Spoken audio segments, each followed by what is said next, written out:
Hi, I'm Linda Walker. I'm 29 years old. Have you ever watched a father lie straight to his daughter's face about just a casual family lunch, while secretly hosting a $500,000 engagement gala for her brother in a five-star hotel across town? My father did exactly that. On a Thursday afternoon, he called to tell me not to bother coming that weekend. Nothing important, he said. Very low-key. You should go up to the mountains and enjoy the snow. What he didn't mention was that this nothing was actually my brother's 540-guest engagement celebration at the Cascade Regency Hotel in downtown Portland, an event my entire family had been planning for 3 months. Everyone was invited.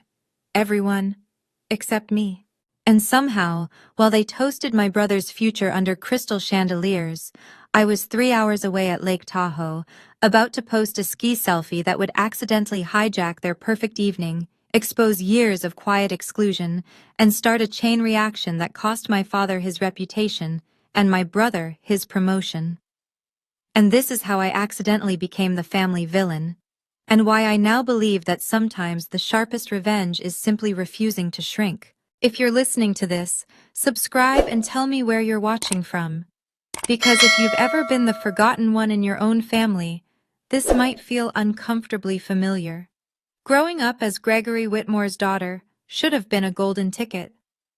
Whitmore Urban Group controls over $520 million in commercial real estate across Oregon and beyond. My father built his empire from a single strip center in Salem into one of Portland's most powerful development conglomerates. People in the industry say his handshake can move markets. But being his daughter meant something very different from being his son. Tyler, my brother, is 4 years older and was groomed from day one to inherit the throne. By 31, he was director of strategic growth at Whitmore Urban Group, with a glass-walled office overlooking the Willamette, a company Raven EV X-Line, and most importantly, our father's constant approval. I was the creative one. The child who, as my father liked to joke to his golfing buddies, played with buildings instead of building wealth. The irony? While Tyler made deals around other people's designs, I actually drew the spaces those people lived and worked in. I launched Walker Creative Architecture at 23. By 29, we had 12 full-time employees, a waiting list of clients, and 6 months earlier I'd won the Rising Architect Under 30 award from the Pacific Northwest Architecture Guild. Modern Structures Review had even printed a small feature on my work. My family never mentioned it. Not because they didn't know, because I stopped telling them. I learned the hard way that sharing any win only led to little smirks and phrases like, "That's cute, honey. But when you're ready for real work, there's always a place for you at Whitmore Urban Group." My father had a favorite line, delivered with a patronizing squeeze of my shoulder in front of his friends. Tyler was born to run empires. Linda, well, at least she can draw pretty pictures of them. That sentence echoed in my mind every time a client chose my concept over a legacy firm's, every time I signed another contract, every time someone from the industry called me a force to watch. The part that hurt wasn't only the dismissal. It was how calmly they'd already written my story for me, without ever reading a single page. The exclusion started in little ways and then turned into a pattern I couldn't ignore. In the last 2 years alone, I'd been left out of 3 major family meetings, the kind where lawyers appeared and words like succession, trust structures, and long-term control floated through the air like confetti. Whenever I asked, the answer was always the same. "You don't work for the company, sweetheart. This stuff would just bore you." Last Thanksgiving, I arrived at my parents' place in Maple Ridge Estates at 2 p.m. sharp, exactly when my mother told me to be there.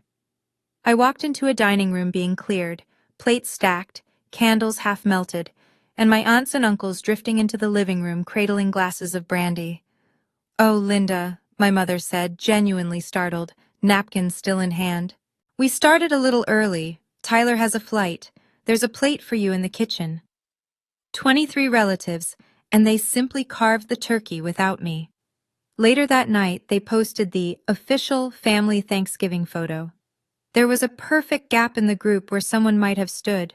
That someone was me. Then there was my father's 63rd birthday, or as he called it, an intimate family dinner. Somehow, that intimate gathering ended up being a 200-person black tie reception at the Willamette Grand Hotel with half of Portland's business elite in attendance, just not his daughter. I found out because one of Tyler's friends forgot to hide their tagged photos. When I confronted my mother, she sighed. "Don't make a scene, Linda. You know how your father is about business functions. He didn't want you to feel out of place." It wasn't screaming or slammed doors. It was quieter than that. I wasn't actively rejected. I was simply edited out. No rows, no big fights, just a slow, careful erasure. That's what really broke me. They weren't angry at me. They were indifferent. Meanwhile, there was this other part of my life they didn't know about. The one that would change everything.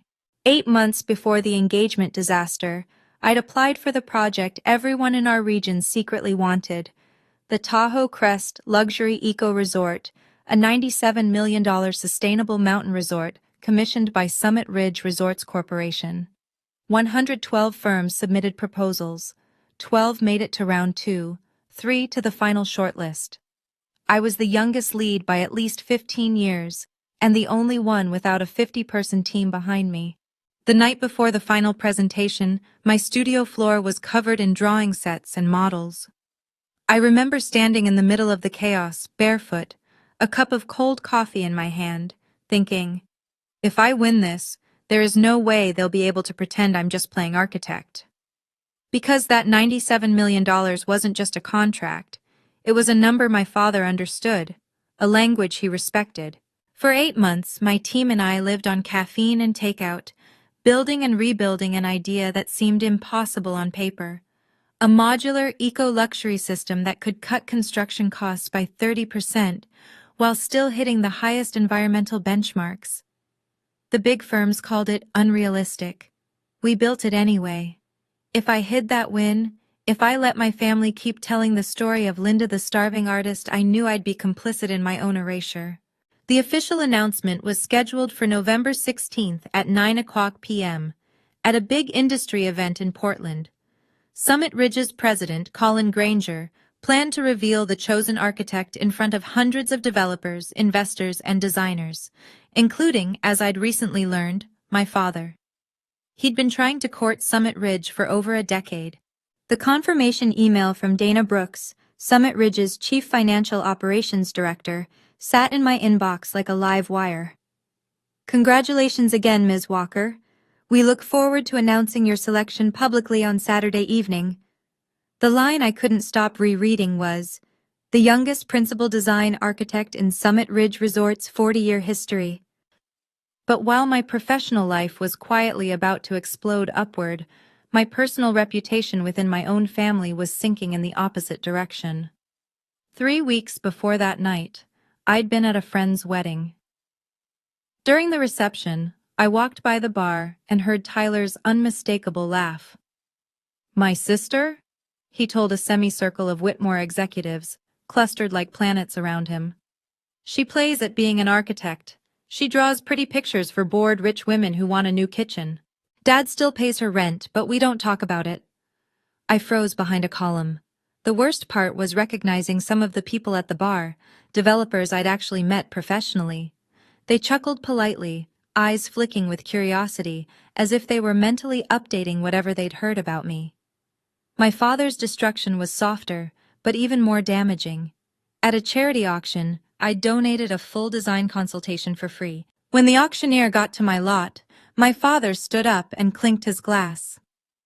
"That's my daughter's little offering," he announced. "She dabbles in design. Hopefully someone can give her some real-world experience out of it." The winning bidder's smile had been kind, but it wasn't respect, it was pity. What nobody realized was that I hadn't taken a cent from my parents since I was 23. Walker Creative Architecture had made $4.1 million in revenue the previous year. We employed engineers who'd left bigger names to join us. The downtown loft Tyler claimed our father paid for? I'd bought it outright after landing a hotel renovation that became something of a local case study. For extra irony, my brother's glamorous fiancée, Alyssa Hartman, was my old college roommate from Coastal State University in Santa Cruz.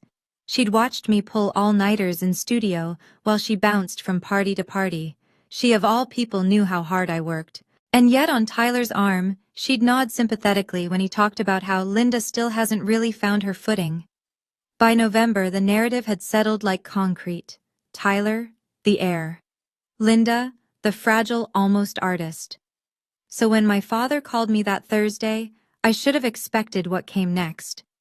"Linda, quick thing," he said as soon as I picked up.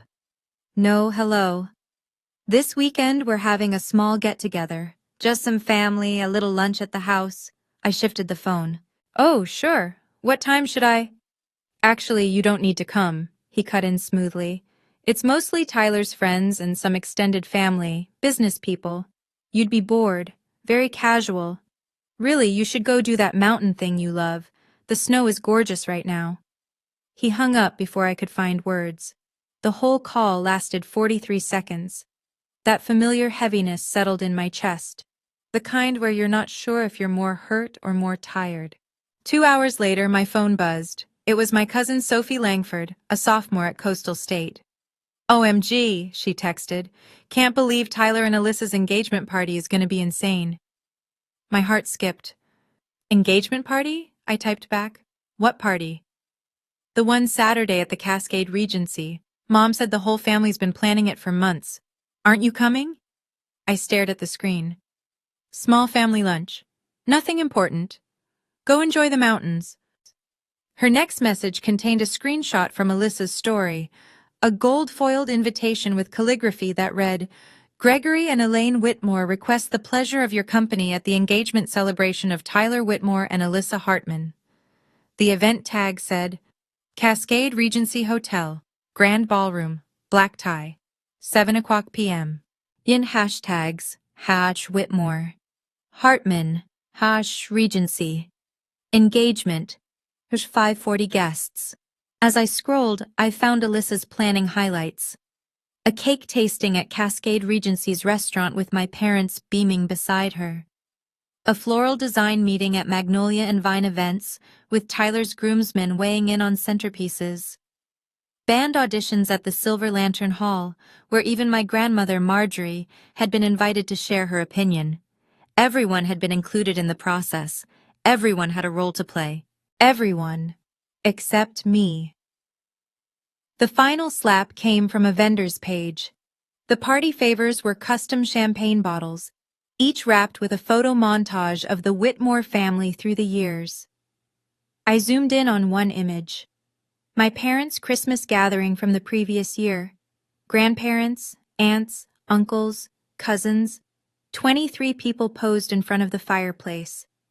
I remembered that day all too well. I'd arrived early, still in my coat, waiting in my car after my mother texted, "We'll call you when we're ready for photos. It's chaos in here."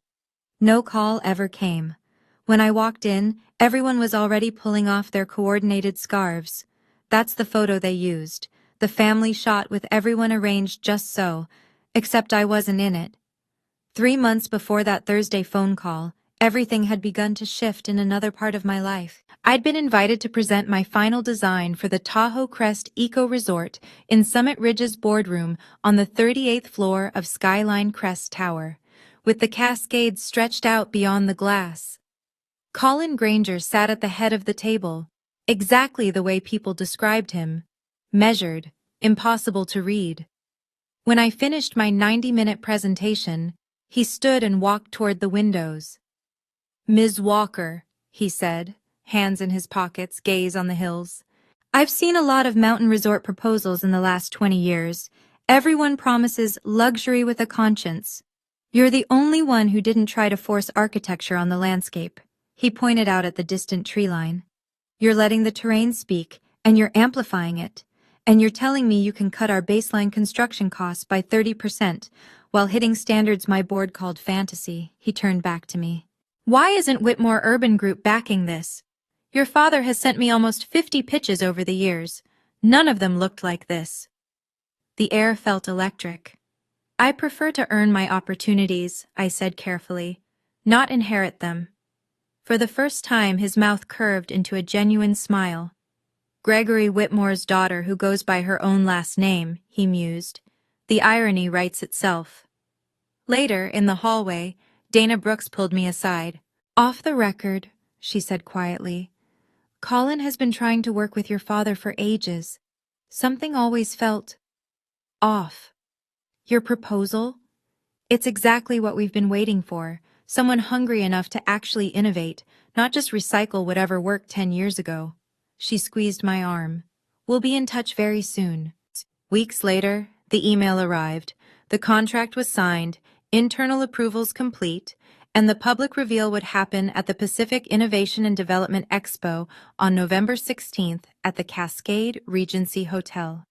At 9:00 p.m., right in the middle of the evening program, in the Windsor Room, adjacent to the Grand Ballroom, where my brother's engagement party was booked. The follow-up email was even more surreal. Contract number SRR 2024-9731 will be displayed on the screen along with your portfolio highlights. Colin particularly wants maximum visibility. Many expo attendees are expected to attend the Whitmore-Hartman celebration next door. I remember reading it 3 times. My family would be in the ballroom. The industry would be in the summit. And the wall between the two was literally just a partition. Except I wasn't invited to the ballroom. I'd already planned a Saturday escape. Drive to Lake Tahoe at dawn, spend the day skiing, then head back to Portland in time to watch the announcement online from my loft. The irony of my father celebrating his perfect son while my greatest professional win rolled out quietly in another room felt almost poetic. On Saturday, I woke up before sunrise, loaded my board into my Raven EVX line, and drove out of the city while the streets were still half asleep. The outline of the Cascade slowly turned pink in my rearview mirror. Lake Tahoe greeted me with 15 inches of fresh powder from a storm 2 nights earlier. By mid-afternoon, I'd made 8 runs down a steep bowl, each one scrubbing layers of old hurt off my skin like snow. Around 7:30 p.m., I stopped at Sierra Summit Lodge for hot chocolate. The sunset spilled gold over the slopes, and on impulse, I took out my phone. Wind-burned cheeks, messy braid under a beanie, goggles pushed up, grinning like a kid.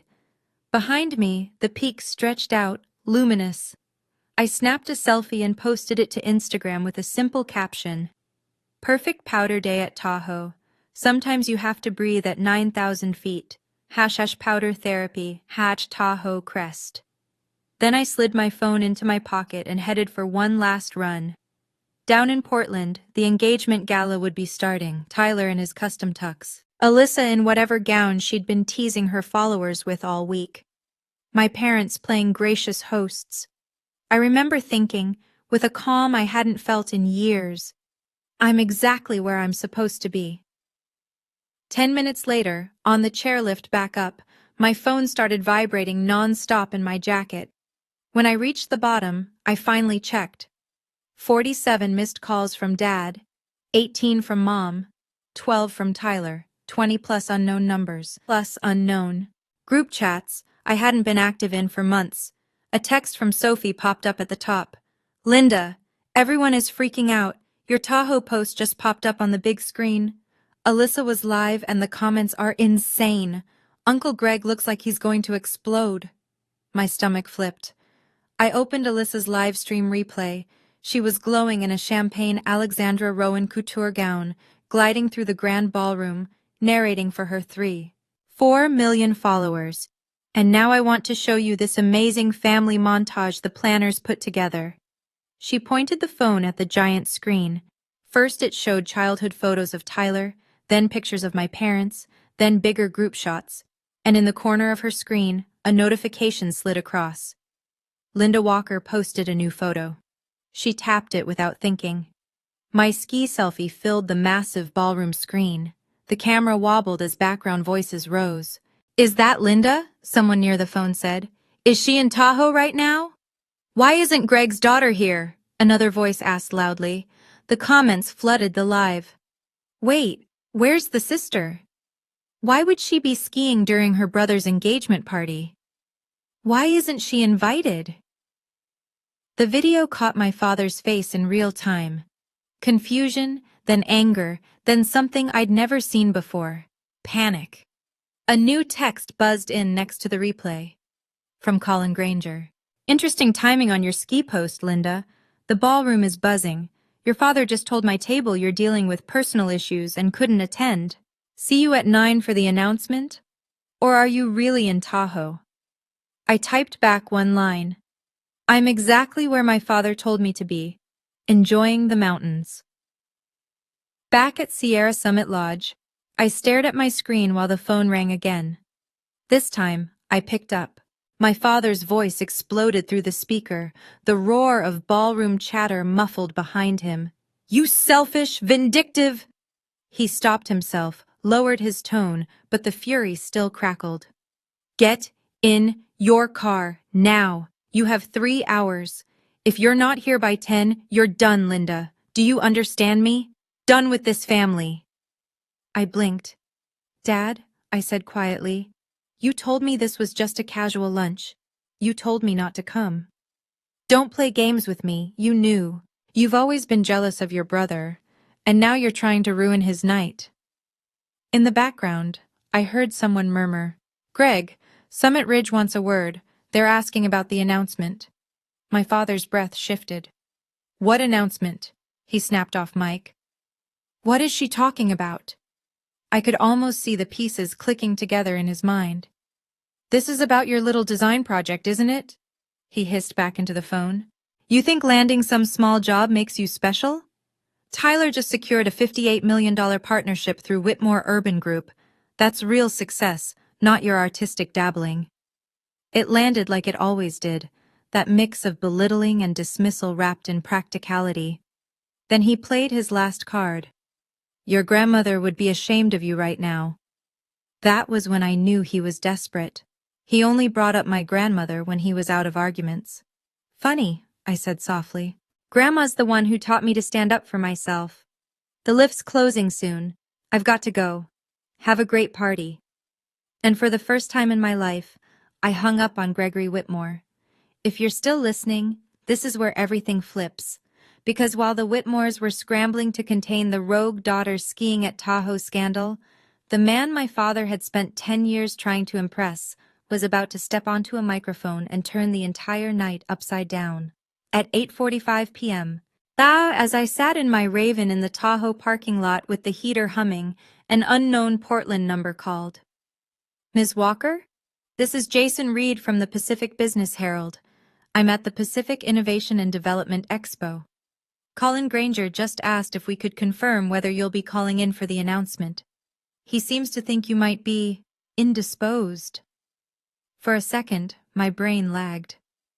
The announcement is still happening? I asked. Oh yes, in fact, Mr.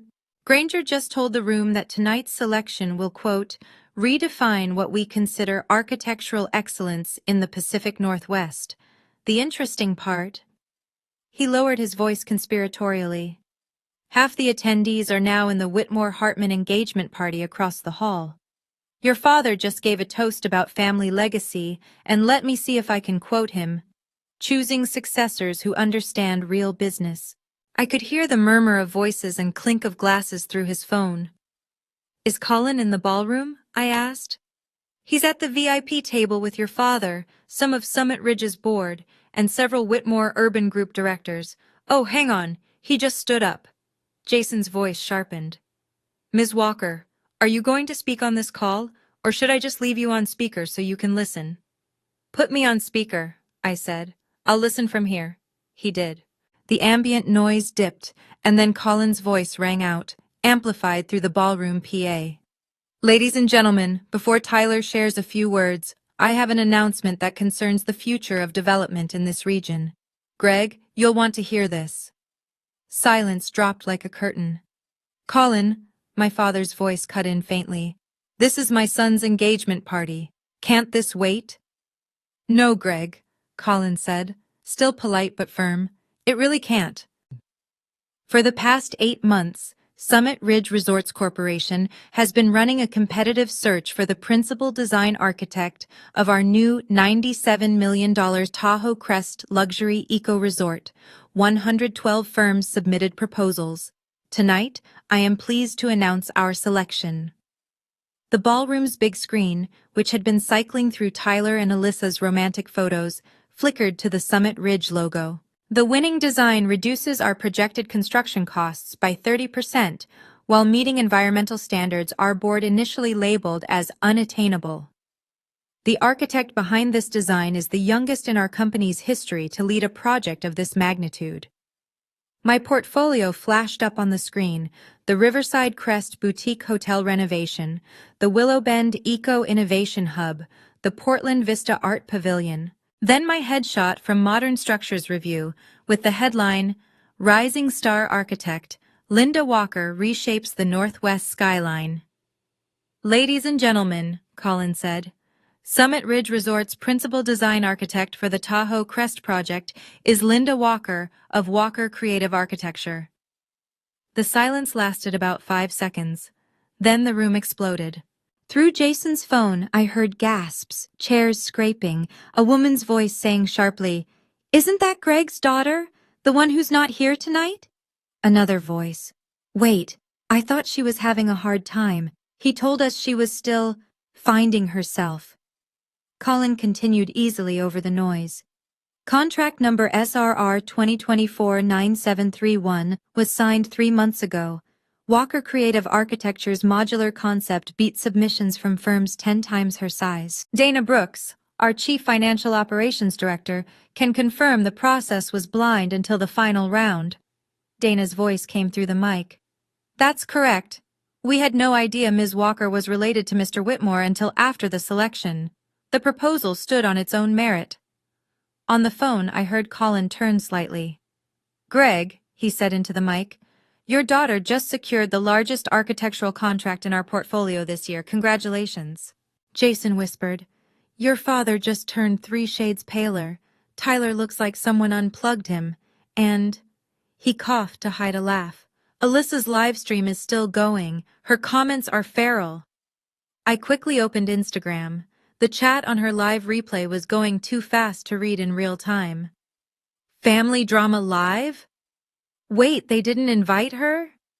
97 Engagement ring. Sorry, not sorry.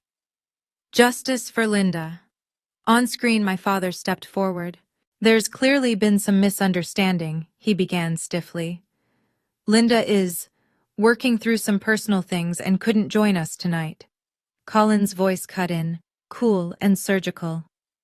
"Personal issues," he repeated. "She seemed perfectly fine when she won that contract 3 months ago, and according to her Instagram, she's snowboarding at Lake Tahoe right now. Hardly sounds like a crisis." Someone near the mic said loudly, "Why wasn't she invited, Greg?" Another chimed in, "How do you miss talent like that in your own family?" Everything my father had built on control and image for decades was coming apart in front of 500 sets of eyes. Jason kept narrating in a low voice. "The Washingtons are heading for the exit. Kingsley from your dad's board is on his phone, and it does not look good. Half the Whitmore board members are whispering in a corner, and, oh wow, your grandmother just stood up." I heard her before I saw any clip. Marjorie's voice, still strong at 86, rang like a bell through the ballroom. "I always wondered why Linda wasn't at our gatherings. Tonight I have my answer. Gregory Whitmore, you should be ashamed of yourself." Then, through Jason's phone, came one more sound, my own voicemail greeting. Somehow my father had tried to call me again with his phone still on speaker. "You've reached Linda Walker with Walker Creative Architecture. I'm either with a client or on the slopes. Leave a message and I'll call you back." My father's 49th call that night went straight to voicemail, broadcast to the entire ballroom. It was the most poetic metaphor I could have asked for. Tyler snapped. "This is her fault," he shouted, his voice cracking. "She planned this. She's always tried to steal my spotlight." "It's my night," he yelled into a mic that the band had forgotten to turn off. "She's just trying to prove she's better than us because she wouldn't join the family business." "Better than you?" Colin said mildly. "Your sister just closed a $97 million design contract on her own. What exactly are you doing besides inheriting your father's contacts?" The room sucked in a collective breath. Someone near the back added, We all know who actually pushed that $58 million deal across the line, Tyler. It wasn't you. Through the scattered clips now popping up on social media, I watched Alyssa unclip her mic, her face pale but composed. "I need air," she said, and walked straight off stage. Within minutes, guests were streaming out. The ice sculpture of T&A in the center of the room glistened in the half-empty ballroom, slowly melting into a puddle. Jason whispered, "Ms. Walker, this entire event has turned into the Whitmore implosion, and you're not even here." At 9:47 p.m., sitting in my Raven in that freezing Tahoe parking lot, I made a decision. If my family wanted to pretend I didn't exist, I wasn't going to beg them to see me, but I was absolutely going to make sure the world did. I opened Instagram and created a carousel post I'd been saving for after Summit Ridge's official press release. First slide, a photo of the signed contract, SRR 2024-9731, clearly visible. Second, my team at Walker Creative Architecture cheering in our studio. Third, the Modern Structures Review feature. Fourth, the physical model of Tahoe Crest glowing under warm lights. Fifth, a screenshot of Colin's email. "Congratulations on making history." My caption? "Thrilled to finally share that Walker Creative Architecture has been selected as principal design architect for Summit Ridge Resorts' $97 million Tahoe Crest Eco Resort project. 8 months of deadlines, all-nighters, and a team that never stopped believing. Thank you, at Colin Granger and at Dana Brooks, for choosing vision and innovation over pedigree. Here's to building something that honors the mountain." I tagged every relevant account, at Summit Ridge Resorts, at Modern Structures Review, at Northwest Enterprise Journal, National Guild of Modern Architects. Within half an hour, the post had 50,000 likes and thousands of shares. Modern Structures Review reposted it. Northwest Enterprise Journal emailed asking for an interview. Architects I'd grown up idolizing commented their congratulations. And then, buried between all the notifications, was a comment that made my hands actually shake. "Thrilled to be partnering with the future of Northwest architecture. At Colin Granger Official." The next morning, the story had jumped from social media gossip to real-world consequences. The Pacific Business Herald ran with the headline, "Whitmore Family Celebration Overshadowed as Daughter's 97 Mellis Wins Steals Spotlight." They laid out the facts. The hidden contract, my father's statements about me struggling, the public reveal, and my absence from the guest list. The American Commerce Tribune picked it up, quoting an unnamed Whitmore board member. "Any leadership that can't recognize talent under their own roof raises serious questions." Whitmore Urban Group's stock dropped 8% in early trading, wiping out roughly $39 million in market value before lunch. The board called an emergency meeting. Tyler's much-touted promotion to chief commercial strategist, scheduled for January, was quietly pushed aside pending review.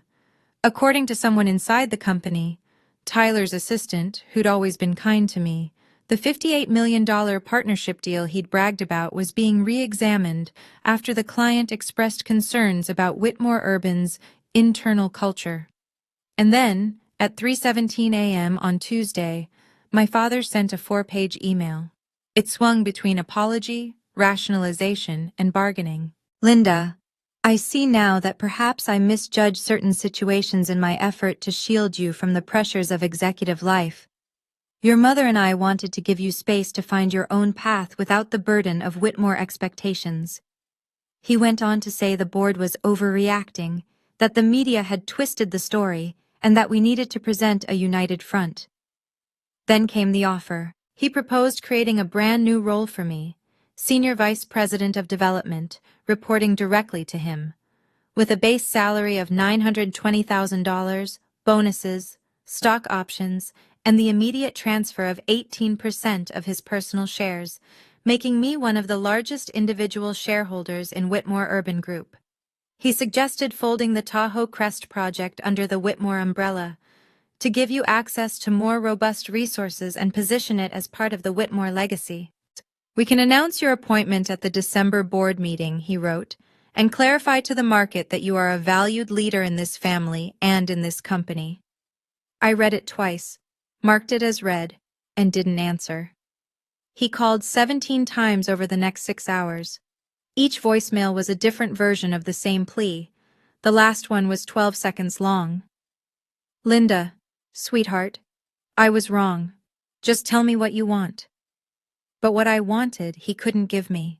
29 years of being seen, 29 years of being invited, 29 years of not being the footnote to someone else's narrative. Those years were gone. The extended family's reaction surprised me more than the market's. My phone lit up with messages. From Aunt Caroline. I always wondered why you couldn't make it to so many dinners. Greg always said you were tied up with your little projects. I should have questioned it. I'm sorry, honey. From Uncle Daniel. Your grandmother called me furious. She's proud of you. She wants you to know that. From Evan Carlisle, my cousin in Boston. Just saw the Tahoe Crest story. You're incredible. Also saw the engagement video. What a disaster. Team Linda forever. Then my grandmother called. Darling girl, Marjorie said, no preamble. I've watched my son become someone I hardly recognize. The Gregory I raised would never have shut his own daughter out. You did absolutely nothing wrong by living your life. She paused. You built something from nothing. That's what your grandfather and I did. That's Whitmore grit. Don't you dare apologize for succeeding. The family WhatsApp group I'd mysteriously stopped receiving messages from 2 years ago suddenly added me back. I watched in silence as 15 relatives quietly removed themselves from Tyler and Greg's followers list on social media. My mother stayed quiet through most of the storm, until one afternoon a notification popped up. She'd liked my Tahoe Crest announcement. Then she shared it to her own page with a short caption, "So proud of my daughter Linda Walker and the work she's doing." No mention of Whitmore Urban Group, no photo of my father, just pride. Professionally, everything moved at warp speed. Within 10 days, Walker Creative Architecture had gone from an in-demand boutique studio to one of the most talked-about firms in the region. 7 new contracts were signed in the first week alone. The Patterson Group hired us for a $46 million mixed-use development in a trendy Portland neighborhood. Mountain Vista Resorts offered us 3 properties to redesign. The City of Portland's Public Infrastructure Division reached out about a new $71 million flagship public library. Our tentative project pipeline jumped to $275 million under negotiation. I had to turn work down for the first time in my career. We moved out of our small studio and leased an entire floor, then 2, then 3, of Skyline Crest Tower. Just a handful of stories above Summit Ridge's headquarters. We grew from 12 to 35, then to 52 people in under a year. The Northwest Enterprise Journal did a feature titled, "From Invisible Daughter to Design Powerhouse, How Linda Walker Quietly Built a 9-Figure Portfolio." Modern Structures Review ran a longer profile. The National Guild of Modern Architects invited me to keynote their annual forum. My talk title, "Building Without Permission, Redesigning the Structures That Hold Us Back." The speaking fee alone was more than what Tyler used to brag about making in a quarter. Every award, every article, every contract felt like another brick in a foundation I'd finally started pouring for myself. Tyler and Alyssa's story didn't fare as well. 2 weeks after the party, Alyssa posted a carefully composed photo of herself looking out over a balcony with the caption, "Sometimes you have to decide if you're in love with the person or the lifestyle attached to them." Her follower count had dipped from 3.4 million to just over 2.7 million as brands quietly paused collaborations, not wanting to be associated with the Whitmore engagement meltdown. The comments were brutal. "How could you not know Linda wasn't invited? Your silence told us everything. You stood next to him while he erased his sister."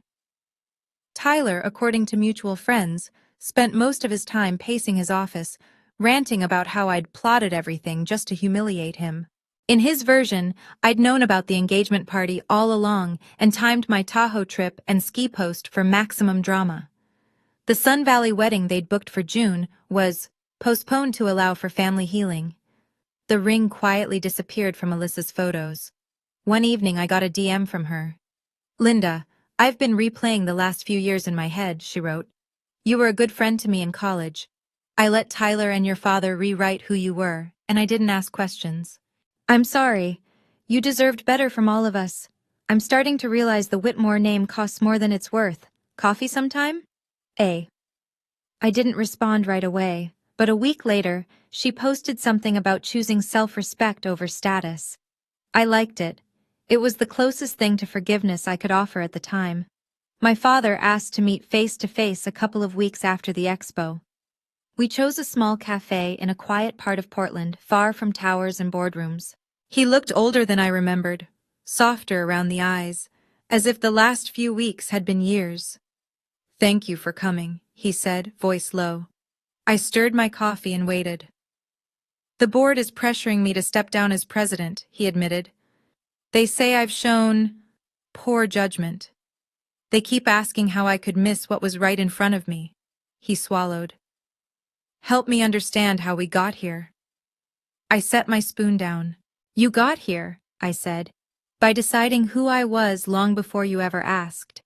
Every time you listed Tyler's accomplishments at dinner and skipped mine.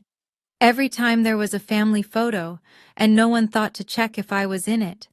Every time you told people I was finding myself when I was actually up until 2 a.m. building something real." "I thought I was protecting you from pressure," he said weakly. "No," I shook my head. "You were protecting your own story. The one where your son follows your footsteps and your daughter stays safely decorative on the sidelines." He looked down. "What do you want from me, Linda?" he asked. "I want 3 things," I said. "No more lies. If there's a family event, I hear about it when everyone else does. If Tyler's invited, so am I. And you don't get to belittle my work again. No more dabbling, no more little projects, no more telling rooms of people that I'm fragile or lost." He nodded slowly. "And if I can't do that?" "Then I'll love you from a distance," I said. "But I won't let you shrink me to fit your comfort ever again." We sat there in silence for a while, the cafe's soft clinking and low music filling the space between us. "Will you come to Christmas?" he asked finally. "I'll think about it," I said. When December rolled around, a thick cream-colored envelope arrived at my office, addressed to Ms. Linda Walker in elegant calligraphy. Inside was the official invitation to the Whitmore Winter Gathering at Maple Ridge Estates. My name was in the same font and size as everyone else's. For a moment, I just stared at it. Then I placed it back in the envelope, wrote a short note, and mailed it back. "Thank you for the invitation. Unfortunately, I have prior commitments. Wishing you a peaceful holiday. Linda." Those commitments were real, just not the kind he meant. On Christmas Day, I hosted my own gathering. My team and their families filled my loft with laughter and mismatched sweaters. Colin and Dana came by with a bottle of wine and stories about the Tahoe site. My grandmother arrived with a tin of cookies and her old photo albums. And to my surprise, my mother showed up at noon, clutching a homemade pie, eyes already shiny. "I should have spoken up for you," Elaine said quietly at my door. "Every time. I'm sorry." We didn't talk about Gregory that day, or Tyler, or the company. We talked about art, about the architecture books she used to hide under her bed before she married my father, about the years she abandoned her own sketches because there wasn't time. A few days after Christmas, on the 27th, Tyler finally texted, "I'm sorry for what I said at the party. I was wrong." 17 words, no explanation, no real accountability. I wrote back too. "Thank you." A couple of weeks later, I saw a familiar article pop up on my LinkedIn feed, my profile from Modern Structures Review about Tahoe Crest. It had been shared by Gregory Whitmore.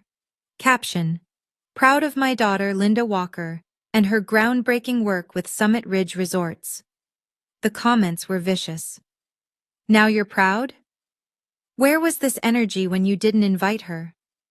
Too little, too late." He didn't reply to any of them, but it was a crack in the wall. My mother and I began a new tradition. Monthly lunches, just the two of us. No discussion of board votes, no talk of promotions. Just two women, eating salads and slowly undoing years of silence. 6 months later, I stood on the rocky ground at the Tahoe Crest construction site, hard hat on, wind tugging at my jacket, watching as prefabricated modules swung gently from cranes into place. The mountains towered around us. My design, the one they'd called impossible, was rising faster than projected, under budget and outperforming every environmental target. My phone buzzed, a text from Colin. CNN wants to feature Tahoe Crest as part of a piece on sustainable luxury. You free next Thursday? I glanced back toward the valley. Walker Creative Architecture now occupied 3 floors of Skyline Crest Tower. We had 52 employees and active projects worth more than $275 million. We'd just been shortlisted for the Portland International Airport expansion, a contract Whitmore Urban Group had failed to win 3 times. My relationship with my family had found its own sober rhythm. Greg and I exchanged the occasional email, short notes acknowledging each other's achievements, nothing more. Tyler kept his distance, still circling his own hurt. The wedding to Alyssa never happened. Last I heard, she'd moved to New York to rediscover herself, as her caption put it. And that ski photo? I've never apologized for it. I didn't storm the party. I didn't show up to make a scene or give some grand speech. I went where my father told me to go. I posted a picture of my life as it actually was. Their reaction to my absence revealed more than my presence ever could have. My therapist said something that stuck with me. The most powerful thing you did wasn't landing the contract or going viral, she told me. It was refusing to make yourself smaller to protect their comfort. She was right. I didn't ruin their night. Their lies did. I didn't dismantle my father's carefully crafted image. He did that himself, the moment he chose exclusion over honesty. All I did was succeed loudly enough that the truth couldn't be swept aside anymore. So if you're listening to this, and you recognize yourself in any part of my story, if you've ever been the sibling left out of photos, the child no one mentions, the one whose achievements are treated like hobbies, I want you to hear me clearly. Your worth is not defined by whether your family sees it. You don't need anyone's permission to build something beautiful. You don't have to stay small to keep someone else comfortable. Set your boundaries. Choose the people who clap for you without being prompted. Build what you dream of, even if you have to start in the cracks they left you in. Because in the end, that's the quiet truth underneath all of this. By pushing me out, they forced me to grow so strong I never needed to claw my way back in. Thank you for staying with me through this story. If it resonated with you, comment boundaries, so I know I'm not alone out here. And remember, your success doesn't need anyone's permission. Standing on that mountain ridge months later, watching those giant steel modules swing against the pale blue Tahoe sky, I realized something I had spent years trying not to admit. I had been running my whole life. Not from failure, but from the fear that the people who were supposed to love me simply never saw me. And yet, in that moment, surrounded by the cold wind and the quiet hum of machinery, I finally understood the truth. I didn't need them to see me anymore. I saw myself, clearly, fully, proudly. The air smelled like pine and winter sunlight, the kind of air that feels honest. My team was scattered across the ridge, tiny figures in neon vests, laughing, shouting measurements, waving plans in the wind. They looked to me for direction, trust written in their eyes in a way my own family never managed. Maybe leadership isn't inherited, maybe it's built. Dana walked over, tablet in hand, cheeks flushed. You know, she said, glancing around. Colin wasn't exaggerating. This project is going to change the industry. Her voice softened. And you earned every inch of this mountain. Her words landed deeper than I expected. I'd heard praise before, but rarely from someone who had watched me rise all the way from the foundation. I thought back to every time my father called my work dabbling, every time I stood awkwardly at family gatherings wondering if I should speak or stay invisible, every time I swallowed my hurt because I didn't want to be difficult. Now, looking at Tahoe Crest, taking shape piece by piece, I realized I'd been difficult in the best possible way, difficult to erase. Later that day, as we drove down the mountain, my grandmother called. She asked about the construction, the team, the new contracts. Then she paused. "I hope you know, Linda," she said quietly, "that sometimes families lose their way. They forget what matters. But you never did. You remembered who you were, even when we didn't." I felt that ache behind my ribs, the good kind, the healing kind. "Grandma," I whispered, "I just didn't want to disappear." "Then don't," she said, "not for anyone." When the call ended, the car felt warmer. I stared at the passing trees and thought about the strange, beautiful irony. The moment I stopped fighting for a place in my family was the moment the world opened a place for me. Weeks later, I gave my keynote speech at the National Architectural Leadership Forum. The room was filled with hundreds of architects, students, and industry leaders. They'd framed my image on a 30-foot screen, the caption reading, "Redefining Boundaries, the Walker Approach to Modern Architecture." As I stood behind the podium, that old, familiar nervous flutter crawled up my spine. But this time, it wasn't fear. It was power. I told them about vision, about innovation, about building structures that support human dignity. But eventually, because it felt necessary, I spoke about something more personal. "I used to believe success was a seat at someone else's table," I said. "I thought if I worked hard enough, quietly enough, respectfully enough, someone in my life might finally say, 'We're proud of you.' But the truth is, you can spend years knocking on a door that was never meant to open." The audience went silent. "So I built my own," I continued, voice steady, "and I filled it with people who saw my worth from the moment they walked in. When I finished, the room rose into a standing ovation, the kind that hits your soul before it hits your ears." After the event, a young woman approached me, tears in her eyes. "My family doesn't believe in me either," she said.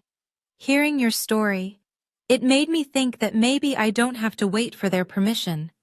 I squeezed her hand. "You don't," I told her. "Start anyway. And if you're listening to this right now wondering the same thing, hear me clearly. You do not need anyone's permission to shine. You do not need a family's approval to become extraordinary. You do not need their seat when you can build your own table." If you've stayed with me until the end, thank you so much. Stories like this are written straight from the heart, and every like or share from you gives this channel the strength to keep going.